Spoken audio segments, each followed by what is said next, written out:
कौन कौन से मिथ हैं जो इंडियन आर्मी के बारे में है? ओके, सो आर्मी से रिलेटेड मतलब सिविलियंस के बीच तो काफ़ी सारे बहुत सारे, राइट। एंड स्टार्टिंग मतलब पहले मूवीज से ही स्टार्ट हो जाता है, मूवी हमें कुछ और दिखा रही है एंड एक्चुअली में कुछ और हो रहा है। तो एक तो सबसे बड़ा मैं जो मैं क्लियर करूँगा कि there are different organisations in India. Indian army एक अलग ऑर्गेनाइजेशन है, बीएसएफ एक अलग ऑर्गेनाइजेशन है, सीआरपीएफ एक अलग ऑर्गेनाइजेशन है। हम कॉमनली सब उसको आर्मी बोल देते हैं कि कहीं अटैक हुआ, माइट भी सीआरपीएफ ने ऑपरेशन किया हो, तो लेन लैंग्वेज में उसको बोलते हैं आर्मी ने ऑपरेशन किया। आर्मी हर जगह प्रेजेंट जरूर है, but there are so many place जहाँ army is a last resort. अच्छा, कि जैसे अभी रियॉट हुए थे, हमने उदयपुर में देखा, तो बोले कि भाई आर्मी आ गई है।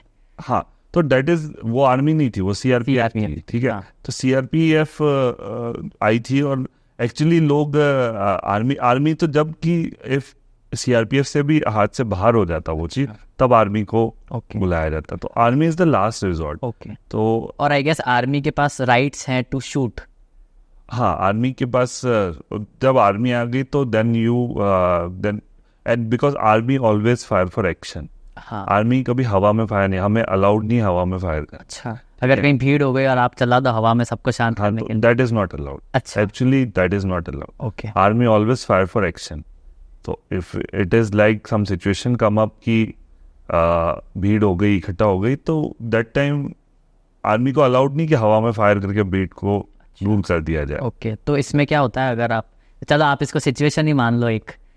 Okay, if such kind of situation comes up कि एक भीड़ हो गई, अब मुझे सिविलियंस हैं, आई कांट इवन किसी को मार भी नहीं सकता और हवा में फायर करना आर्मी का अलाउड नहीं है। अब मेरी ही मान लो लड़के हैं, उनको घेर के खड़े हो गए सब लोग, पत्थरबाजी कर रहे हैं, समथिंग कर रहे हैं।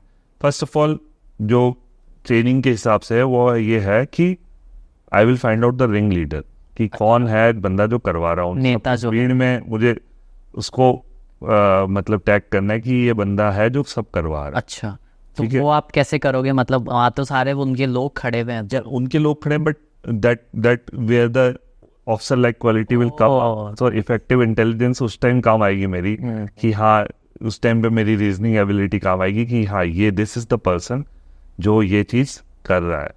और उस टाइम पे वी शुड फायर। उसके मैं पैर में गोली मारूंगा, या मतलब कमर के नीचे वाले पार्ट में I will should fire somewhere, so that उसकी ये भी ट्रेनिंग का पार्ट है, कमर के नीचे करना है। ये एक सिचुएशन बेस्ड हो गया कि अगर मुझे फायर करना, मतलब अब मैं एक्शन के लिए ही फायर करूंगा, और अगर फायर करना पड़े तो मैं हवा में फायर, इट इज नॉट, मैं मतलब आर्मी की ट्रेनिंग में शामिल नहीं हुआ। अच्छा, तो मैं उसके, अगर उसको मुझे जान से मैंने मारना है और मुझे भीड़ को भी दूर करना है, क्योंकि दैट इज, अगर मैं नहीं करूंगा वो चीज़ तो मेरे बंदों पे खतरा है ना। आई कैन डू, मतलब अगर वो सिचुएशन है तो। ड्यूरिंग द फुल करियर, जब से आपकी ट्रेनिंग हुई तब से लेकर आप मेजर बने, उसके बीच में जो वेपन्स वाला जो पार्ट है, हम देखते हैं कि जो गवर्नमेंट वाला सेक्टर है उसमें वो बहुत धीरे धीरे इवॉल्व होता है। जैसे कि हम अगर स्कूलों की बात करें तो वहाँ पे वो विंडोज एक्सपी पे आज भी काम कर रहे हैं। तो वेपन्स में इंडियन गवर्नमेंट इवॉल्व हो रही है।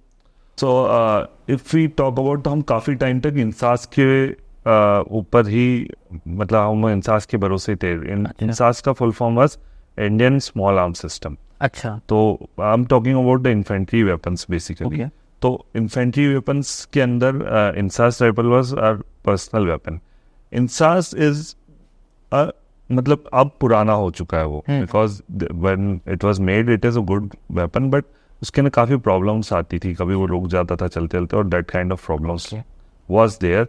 अब भी उसको इम्प्रूव भी किया काफ़ी ज़्यादा। And the good part about good part was कि इंसास का कोई भी पार्ट किसी भी, मतलब मान लो इंसास का एक LMG है, light machine gun, and INSAS rifle है जो नॉर्मल 5.56 की राइफल एक जो जवान कैरी कर रहा है, उसकी स्प्रिंग, उसका फायर पिन उसमें LMG में भी लग जाएगा। अच्छा, तो दैट इज 2-in-1 करके यूज कर सकते। वो सिस्टम ऐसा बनाया था कि इन केस अगर वॉर में वो खराब हो गया तो फटाफट से you can change and you can use the, ताकि LMG, because LMG is the थोड़ी दूर तक, इट इज 1000 मीटर रेंज है, तो और it's a machine gun. Now if we see अभी जो ग्रोथ हो रही है, अभी एक नया वेपन इंट्रोड्यूस हुआ था सिग 716 करके, 6 और 716। 6 और is the company of US, तो वहाँ से हमने इम्पोर्ट किए थे। And that is again a good weapon, automatic था। उसका जो बुलेट का साइज कैलिबर जो बोलते हैं बुलेट का, वो 5.56 इज यूज्ड बाय इंसास। इसके अंदर 7.62 यूज हो रहा था। 7.62 is the same which is use in AK-47। Now again AK-47 is the best of the weapon. The weapon जब मैंने जो आज तक वेपन यूज किए हैं, अच्छा, मुझे AK-47 से अच्छा कोई, मतलब हम कहीं पे भी देखते हैं ना, तो कोई भी अगर गन का बात करा तो AK-47 से बेस्ट कोई वेपन नहीं लगा मुझे आज तक। मतलब उससे भी अच्छे एडवांस वेपन आ चुके हैं, but I personally like that AK-47। Vehicles की बात करें तो we are getting vehicles also good. अभी जैसे कि हमने देखा महिंद्रा ने एक टैंक दिया है। हाँ, मतलब that kind of vehicles are introduced. Like अभी अपने 26 जनवरी की जो परेड में ने 3-4 व्हीकल्स नए देखे होंगे। एक ATV ऑल टेरेन व्हीकल है, एक अरमाडो करके नया आया है महिंद्रा का। तो these kinds of vehicle are introduced. उसके अलावा ये तो मतलब हम इन्फेंट्री यूनिट्स की बात कर रहे हैं। अगर हम इसमें आर्मर्ड यूनिट में जाए तो आर्मर्ड के अंदर जो टैंक्स यूज होते हैं, दैट इज अगेन उसका भी एडवांसमेंट हुआ है। Arjuna is the latest tank, और काफ़ी सारे फीचर्स उसमें नए हैं जो ओल्ड टैंक्स में नहीं थे। तो डे बाय डे मिसाइल्स के अंदर यू आर रीडिंग, आप न्यूज़ में सुनते ही हो गए। तो these kinds of development are there. तो मॉडर्नाइजेशन है Indian army, even not in only in army, air force and navy में भी मॉडर्नाइजेशन बहुत अच्छे से चल रहा है। एंड आई थिंक कि मतलब जो army and arm forces ministry, the work what they are doing is they are doing defense for Ministry of Defense is doing the good putting a good efforts to make the Indian Armed Forces modernized. They are doing their good job. And बाकी I am a infantry officer, तो हाँ उसके अंदर I can speak कि जो मैंने अभी तक जो एडवांसमेंट देखा है यूनिट्स में, that is good enough to work as a infantry battalion. अच्छा है, मतलब दैट इज गुड। तो अब मैं जानना चाहूँगा, जैसे आपने यहाँ पे AK-47 का मेंशन किया, आपने उसको चलाया भी है। सो लाइक आप चलो आपको एक सिचुएशन देते हैं, आप वॉरफेयर में हो और वहीं पर आपका AK-47 में कुछ एरर आ गई या फायरिंग नहीं हो रही है, कुछ हो गया, so what's your plan B? In that case first of all तो हम इतने ट्रेंड होते हैं कि हमारी आंखों पे पट्टी बांध के भी हमें खोलना जोड़ना उसको कराया जाता है। तो आंखें बंद करके भी, मतलब बेसिकली उसका मकसद यही होता है कि अंधेरा हो, समथिंग हो, तो बाय पार्ट्स को हाथ लगा के भी हमें पता चल जाए ना। खराब होने का सिचुएशन इस कि अगर कुछ मेजर ही इशू आ गया तो दैट टाइम तो I have to change the weapon only. ठीक है, वॉर के अंदर I don't have that much time कि उस टाइम उसको रिपेयर कराए। हाँ, कुछ माइनर इशू है, स्प्रिंग टूट गई, फायर पिन टूट गया, जो कि माइनर इश्यूज, और बेसिकली यही वेपन में इशू आता है। और इससे बड़ा कोई ज़्यादा इशू आता नहीं है, because we keep our weapons. Army के अंदर वेपन्स बहुत, मतलब एक तो हमारे देश में वैसे ही वेपन्स की पूजा होती है, ठीक है, तो आर्मी के अंदर वेपन्स बहुत अच्छे से और मेंटेन रहते हैं। ठीक है, every time you are before firing उसका इंस्पेक्शन होगा, आफ्टर फायरिंग इंस्पेक्शन होगा, क्लीनिंग होगी, वो एक पूरा प्रोसीजर है, there is a SOP for that. तो अगर फिर भी कोई इशू आ जाता है तो वी नो कि हाँ ये फायरिंग पिन टूट गई है, we can change that at that time.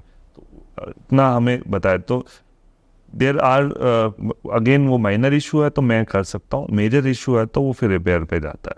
वो फिर there are EME battalions and first of all हमारा यूनिट का आर्मरर होता है, उसके पास जाता है। अगर he also can't fix it तो अगेन फिर वो EME यूनिट्स होती है, वर्कशॉप बोलते हैं उसको, उनके पास जाता है, जो टेक्नीशियन है बेसिक। अगर उनके भी रिपेयर के बाहर होता है तो फिर उसको वेपन को डिस्क्वालीफाई करते हैं। We don't use that, they decide it, we decide कि हाँ कितना चल रहा है, अगर चल रहा है ठीक है, नहीं तो दे डिसाइड। इंस्पेक्शन वगैरह एवरी एनुअली क्वार्टरली इंस्पेक्शंस होते हैं, दे ओनली डू इट। अगर सम वेपन्स आर दे फील कि दिस इज नॉट मतलब एलिजिबल टू फायर तो फिर उसको यूज नहीं किया जाता।